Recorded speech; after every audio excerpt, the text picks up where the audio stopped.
Hello, welcome to this video. This is my part 1 of the top 10 games I am most looking forward to in the year 2022. And as you can see behind me, there's a Christmas tree, meaning this is Christmas time. This is December 13th, 2021, as I'm filming. I don't know why I'm speaking like this. I have a cat next to me. There's a cat over there on the chair. There's another cat somewhere, but I don't know where. I have 3 cats roaming the house. There's one in the bedroom, too. There's 4 cats total. I don't have a problem, I swear. Um, but Merry Christmas. Whenever this video comes out, I don't know when. It could be closer to Christmas. Either way, happy holidays, Merry Christmas, whichever you believe in, follow, whatever. You know, Loki here, he doesn't really care. He's a cat. He's a loaf of bread. He's a big cat. He's a hungry cat. He's not right, but he's also a feisty cat. He bites. So don't pet him for too long, like me. And if you do, pet him in the head. You know, I'm giving you tips on how to pet my cat instead of telling you about the games I'm mostly looking forward to. I don't know how this is going to reflect. But yeah, you pet him on the head. You pet him on the back or on the side for too long, he bites. See? You pet him on the head, he loves that. He loves that. Yeah. He's a good boy. He's a good boy. There's a present right there. You can see it. Anyway, I'm getting too distracted by my cat. That is right there next to me. Loki.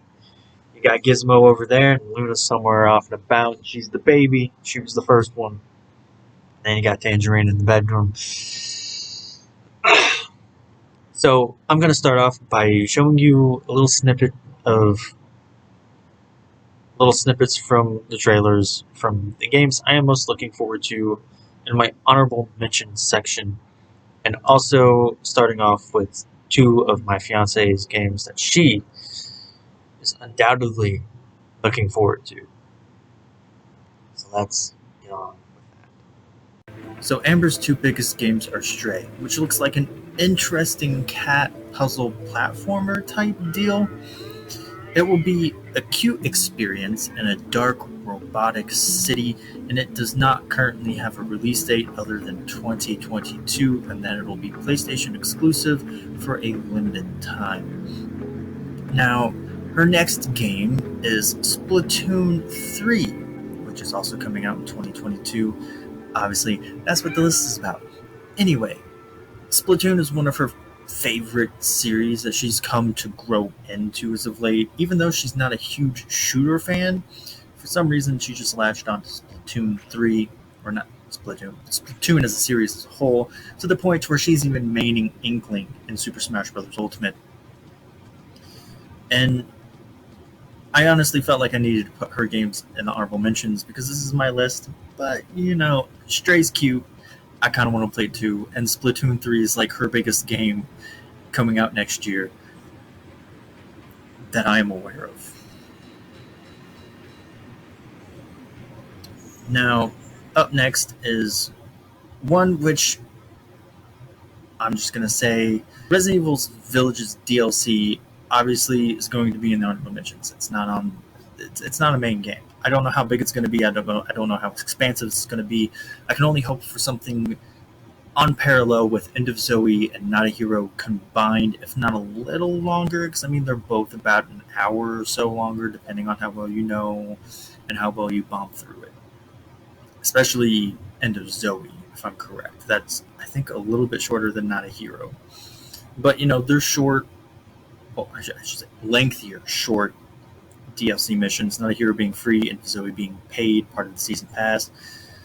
So yeah, they're here because they're not full games, and then of course Reverse, you might as well attach to it. It comes with Village, and it was delayed to I think July of 2022. I think no, it was originally July, and then just got delayed altogether until 2022. That's right. Now after that is Strangers in Paradise Final Fantasy Origins, which, you know, looks cool, but the whole sort of Dark Souls, because it looks like it's going for a casual Dark Souls vibe, which is not my main bread and butter in video games, but it's Final Fantasy, so I'm going to give it a try. Even if the main character looks so generic and boring compared to his two friends. Um, After that is Outlast Trials, which has become one of my favorite franchises horror wise in a while. And the only reason it didn't really make my top 10 is while I've seen a little bit of the gameplay through the gameplay trailer and it looked fun, and now you have more ways to kind of defend yourself and more so slow down enemies. I don't know anything about the story. I don't know how well it's going to be compared to the first and second game, which I loved both of those stories. I just don't know where the story's going with this one, so I can't really adjust to where it would be on my top 10, even if it would make my top 10. But I did love both games.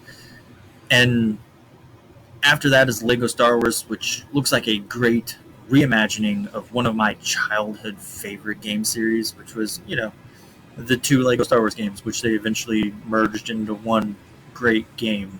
Honestly, it looks great. The gameplay looks solid, but it just overall isn't enough to make my top 10 list, irregardless. Just because 2022 is that stacked. After that is the Callisto Project, which it looks really amazing. It's from the Dead Space creator, and apparently is attached to Fortnite. I don't know. But you only have a cinematic trailer. You don't know what the gameplay is going to be like. You don't know what the actual story is going to be like. You just know it looks like a promising horror game. And after that is Ghostwire Tokyo, which thematically and visually, I loved it from the moment I saw the first trailer. And then we saw gameplay of it, and I wasn't as sold on the first-person view and the very repetitious-looking enemies, because I noticed throughout the trailer you were seeing the same enemies over and over and over again. It is what it is. But, after that, I kind of, got a little more hesitant on it and put it on the back burner of expectation-wise. But it's Shinji Mikami, so it should be great, at least. I just hope the story is engaging enough to compensate for the gameplay not being my sort of niche as of right now. I can't really say for sure because I don't know the intuitiveness of the control scheme, the ability to fight or whatever. So there's that. And then after that is Gotham Knights, which just, I don't know, Gotham Knights isn't capturing me as much as Suicide Squad, but it still looks more like Rocksteady polishness, even though it's not by Rocksteady themselves. They're working on Suicide Squad, but it looks like a fun game, just like Lego Star Wars, not enough to bust my top 10, and it's not even canon in the actual universe, so that also knocks it down a little in my opinion. And after that is Ragnarok, which just misses the list because God of War isn't one of my main franchises like it is for my brother-in-law, who is the only reason I made it through the first game. I am not even kidding. I just couldn't get into it continuously, but my brother-in-law kept asking me, hey, I need you to beat the game so I can have somebody to talk to about it. And I did. I beat it so we could talk about it, theorize about it, all that good stuff. But I'm still interested in how the game will continue from the first one, and obviously how it will finish the Norse arc, seeing as this is the last game in the Norse arc. And after that is AEW's video game, which would join number 10, but it is the most uncertain to release in 2022, with a good chance of releasing in 2023 instead. I think early 2023 at the latest. But, it just, I don't know. Even then, it doesn't look as polished, and there's something off about it. I know there's going to be no GM mode. They already confirmed that.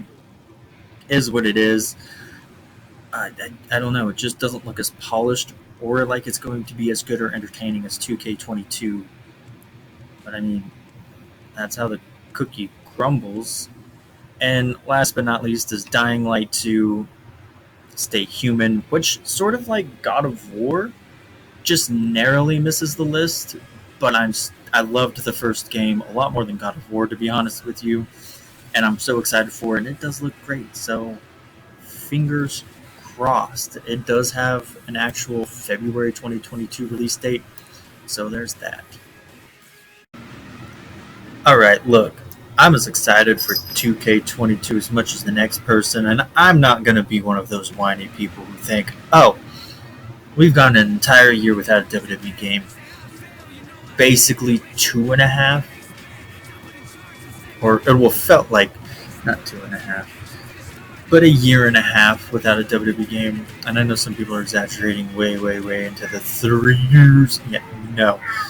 And if they did take 3 years, the game would be magnificent, or as close to magnificent as a sports title game can get. Anyway, I'm not one of those people. Take as much time as you want. The game looks fine. The game looks great. It looks better than 2K20, which is not saying much, to be honest. It looks better than any 2K game in the past, which is saying much, to be honest. 2K14 was a phenomenal game. 2K15, not so much. 16, 17, 18, 19 were all varyingness of okay to good.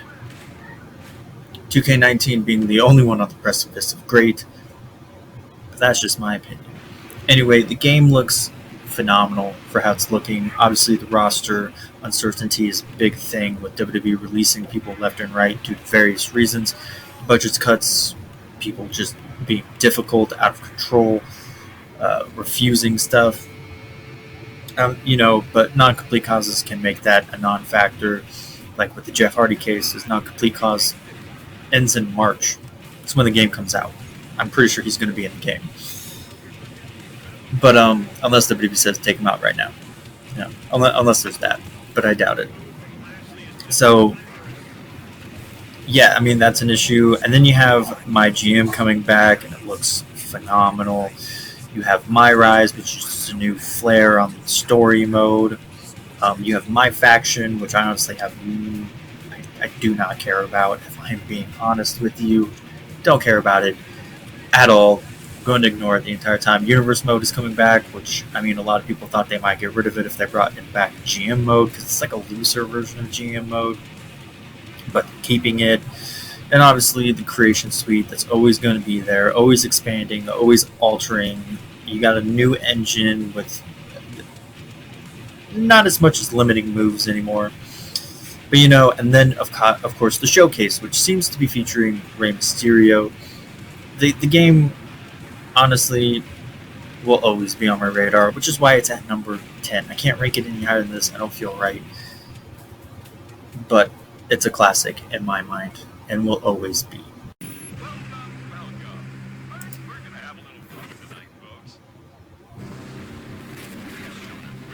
Oxenfree was a really unique and fun interactive story. I loved all the characters for the most part. I mean, there's a couple you're specifically designed to kind of not like. But I digress. I thought they were all well written regardless. I can't wait to see what new weird chaos this new cast will run into, as this game is loosely tied to the first game, taking place 5 years after the first game. I've seen some people thinking it's a prequel.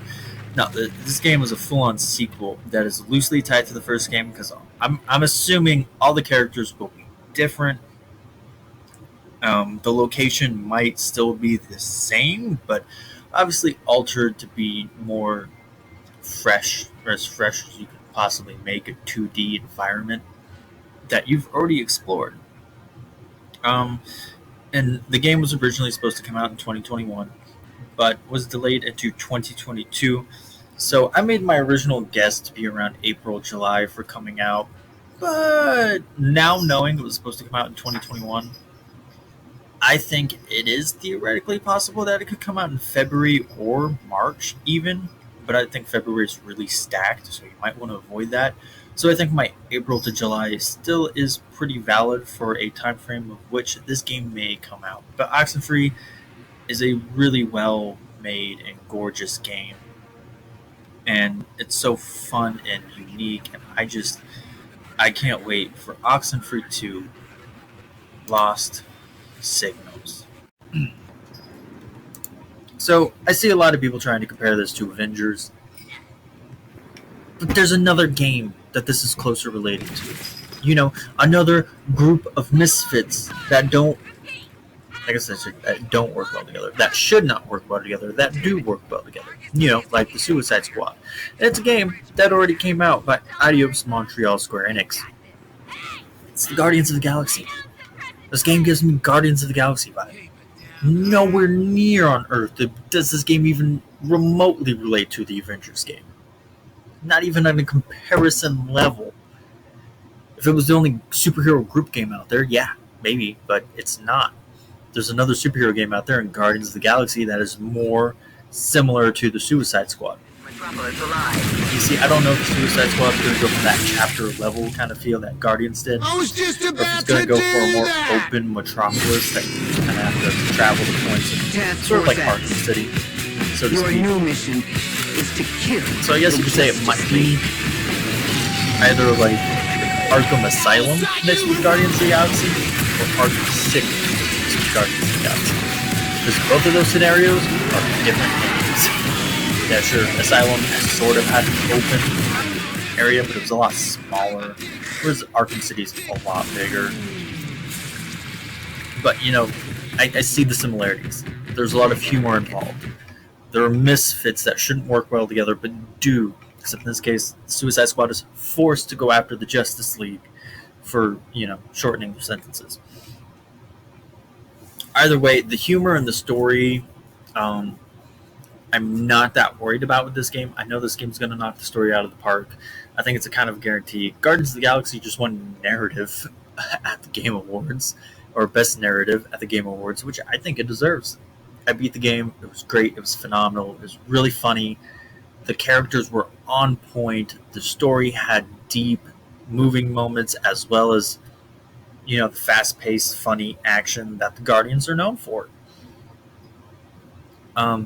And I have a feeling that Suicide Squad is going to do the exact same thing. It's going to kill it. It's going to kill it. And you even have Samoa Joe, the wrestler, as the shark. Right? What more do you want? You have Harley being peak Harley, who I'm pretty sure is voiced by Tara Strong, you know, the iconic voice actors. Deadshot seems to be the arrogant one. You have Boomerang, who's sort of the whimsier one. I mean, I'm not that surprised, that's for sure.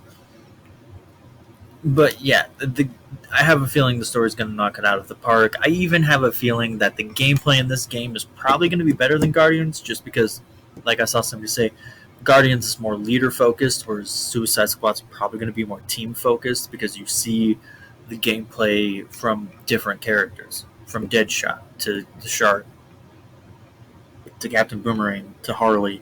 You see them all being played as. You see all their gameplay. So you know the gameplay is going to be more varied. So I have a feeling it's probably going to be a little better and probably hit harder than Peter Quill's blasters. But yeah, the only other thing is that I don't know if the Suicide Squad story can get as deep as Guardians did. I don't know if they can hit this more serious moments as well as Guardians can with the Suicide Squad characters. It might be possible, but I honestly don't think they're going to go for that. They're just going to stick with the humor and the action, and probably leave the feels to the superheroes. And if I had to guess when this game would come out, slated for 2022, no date, I would assume August, September, October, because two of the Arkham games came out in August, or in that time frame. The only one that didn't was Arkham Knight, that came out in June. It is what it is. But yeah, I just have a feeling this game is going to go above and beyond my hopes and just be a smash hit. It's going to be a sleeper on the high end. You know, it's a AAA game. You know, people are looking forward to it. But in the end, I think when it comes to awards and stuff, it's going to be a sleeper. But it's just, I have a feeling it's just going to go really well. That is for sure. I cannot wait to get my hands on this game and attempt to try and kill the Justice League. Triangle Strategy is Octopath Traveler meets Fire Emblem with heavy choices.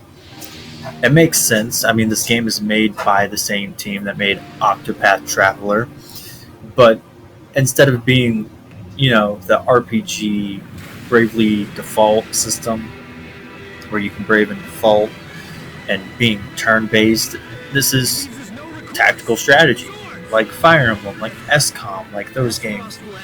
Advanced Wars, which has a remake coming out soon, which I'm intrigued by, but obviously not enough to make my top 10 like Triangle Strategy is. This game and Octopath Traveler, they have gorgeous 2D sprites, some of the best 2D HD sprites I've ever seen, and I think are out there in general. So we'll see. They seem to be pulling some new things. I'm going to say the term loosely new. They're variations of things we've seen, but not in that exact quite way. So it'll be interesting to see how much innovation they do with the tactical strategy. Either way, I know the game will blow me out of the water, whether I get the actual energy to complete it. Unlike Octopath Traveler, because that game has a difficulty curve like no other. So hopefully this game doesn't have that same difficulty curve. My only grievance with this game is its name, Triangle Strategy. I don't like it. I mean, I get the representation of the scales, just like Octopath Traveler's 8 paths and travelers. It makes sense, even though the name isn't that great. And I even like Octopath Traveler more than Triangle Strategy, but I get the Triangle Strategy. It's very blunt naming. Obviously, you have the scales where your heavy choices come into matter, and you've got to choose whether your choices are moral with your heart, whether they're strategic with your thinking and battle strategy. And I forget what the third one is, but you have like 3 choices to make with each decision. So you have a triangle of strategies you could implement and go with. So it makes sense. And unlike with the other 2 games where I had some guesswork, this game doesn't have no guesswork with its release date because it is releasing on March 4th, 2022. And when that day comes, I cannot wait to start thinking in 3 different ways. There can only be one way forward.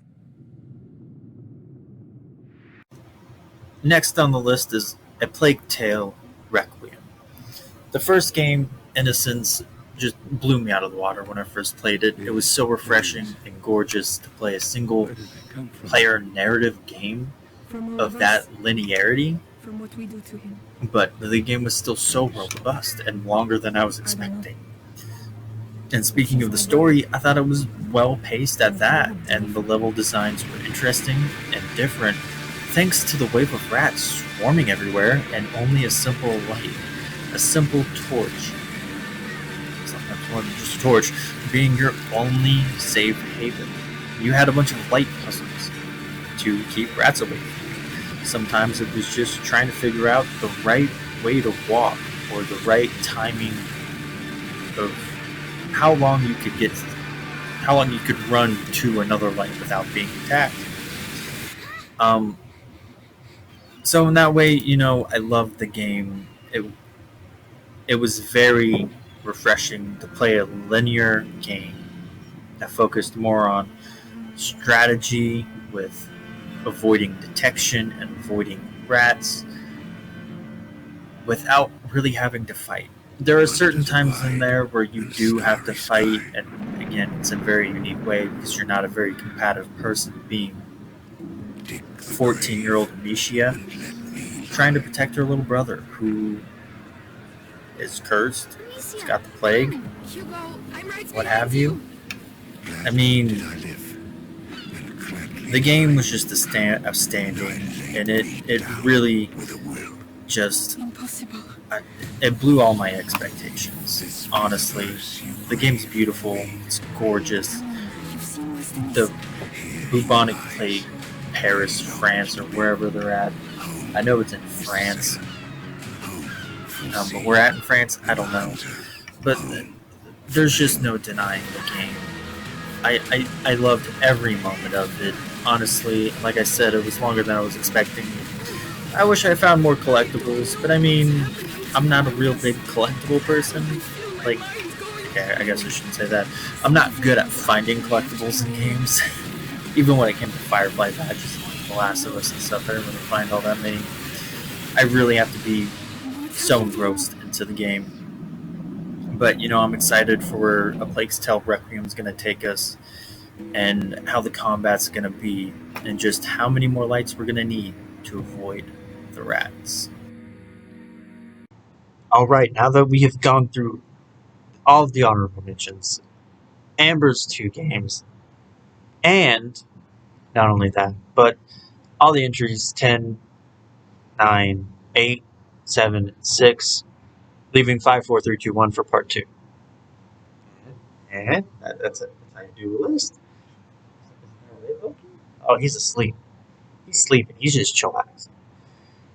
Anyway, the honorable mentions, why they placed on the honorable mentions and didn't quite make it to the list is a variety of reasons. You have the games where you have a good sense of how the narrative is going to go, or a good strong sense of how you might feel with the narrative, but you don't know about the gameplay.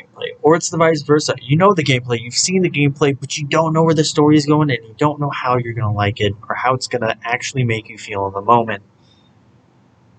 Like with Outlast Trials, and then Callisto Project is another one. And then you have games like Lego Star Wars, The Skywalker Saga, which I know I'm going to love and like, but not nowhere near enough to actually make it on the list itself. And then, of course, you had Stray and Splatoon 3, which are undoubtedly the games announced that my fiance would like to play the most.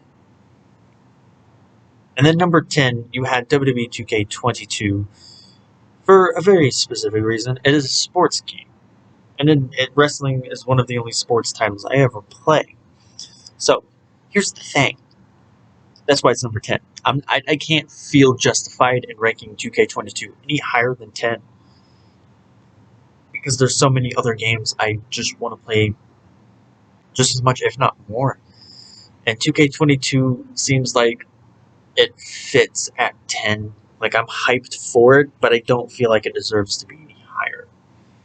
But because it's one of my long-lasting franchises, WWE games in general, I feel like it actually deserves a spot on the list, especially with the hope and the, I guess, quality it actually brings to the table.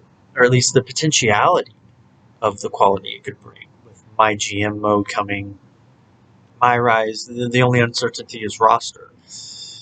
But I digress. And then number 9 is Oxenfree 2 Lost Signals, because Oxenfree was a game that took me by surprise. I don't play indie games very much, but I saw Oxenfree, and I had to play it. So the fact that they're making a sequel placed 5 years after the original, I mean, yeah, sign me up. And then after that is Suicide Squad to Kill the Justice League. It looks like it's taking Guardians of the Galaxy and just making it more bombastic fun. And what I mean by that is not knocking Guardians of the Galaxy by any means. The story had its serious moments on top of its funny charm, which is something I don't really see Suicide Squad doing at all. I see it just mainly being bombastic, crazy fun. I don't really see deep, serious moments having in Suicide Squad. But one thing I do see it having over Guardians that is a good thing is a variety of gameplay. So that is good. There's a little jump there. I had to go check on something. We're all good. We're fine. Anyway, moving on. Number 7. Project. It's not Project anymore. It's just Triangle Strategy. Okay, so strategy games are weird for me because they were more of my fiance's thing, not mine. But I kind of liked Fire Emblem Awakening way before I even met her. And then I got Shadows of Valencia, or Echo of Shadows of Valencia for her when she was sick. And then I played it. And I kind of liked it. And then I just absolutely fell in love with Three Houses. So, Triangle Strategy seems like a game I'd really be into. The only thing I don't like about it is its title. Thematically, I understand. You gotta scale, there's 3 choices, Triangle Strategy. It's not a very good name. Like, Octopath Traveler is an ingenious name, and it's kind of not that great, but also at the same time kind of is. Triangle strategy just isn't good at all. That's the only knock I got on it. And then lastly, but not least, at number 6 is A Plague Tale Requiem, which was another game like Oxenfree. A Plague Tale Innocence took me by storm. I loved its aesthetic from its artwork and its themes and all of that before I played it, and I knew I had to get it. Like seeing the trailer just twice. I was like, yeah, this is the game for me. So I bought it, played it. I own it digitally, not physically, which hurts me, but it is what it is. I do own it. And it was amazing. I loved every minute of it. It was one of the best single player narrative linear games I've played in a long, long time. And I cannot wait for A Plague Tale Requiem.